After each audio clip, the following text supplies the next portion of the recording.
I ran toward the window, but it was too late. The footsteps reached the door. It flung open. The flimsy piece of wood rattled in the doorframe.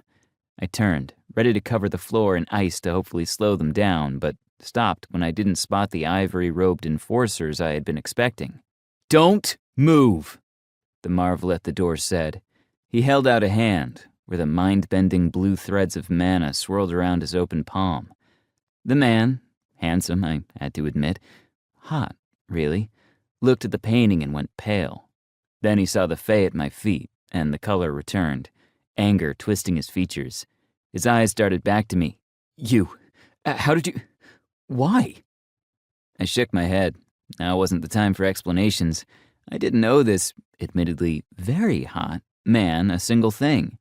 He was tall, with just enough muscles and frame to balance him out, with short dark brown hair and arresting blue eyes that nearly bordered on gray, wearing a black V-neck shirt and blue jeans that hugged his lithe legs. Just my type. Damn. If this were any other day, any other situation, I would have made some dumb pickup line and have him over to the castle, where I'd devour him like candy. I'd toss those long legs over my shoulder and show him how good sex could really feel. And today wasn't any other day. I raised my hand and shot another icicle, this time aiming for the light directly above the man's handsome head. I hit the bulb and got the man scrambling. I turned and went for my grand escape through the tiny-ass window when this messy situation turned into a shitstorm. Neither of us had realized that the sound of footsteps had returned, not until the door swung open again and revealed two figures cloaked in ruby red. They dropped their hoods and revealed sinister smiles, their beady gazes locked on me. It wasn't their eyes that people noticed first, though.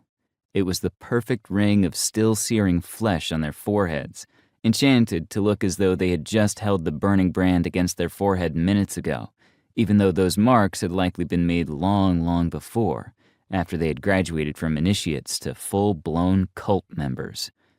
The Crimson Ring.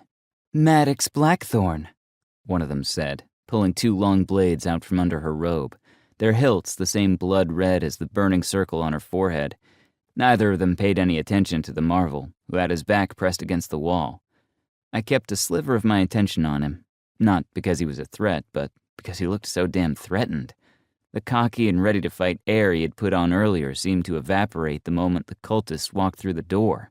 "It appears we're after the same thing here. Why don't we work together?" This was all news to me. I was after these paintings for my own reasons that had nothing to do with a cult hell-bent on bringing back the Chaos King.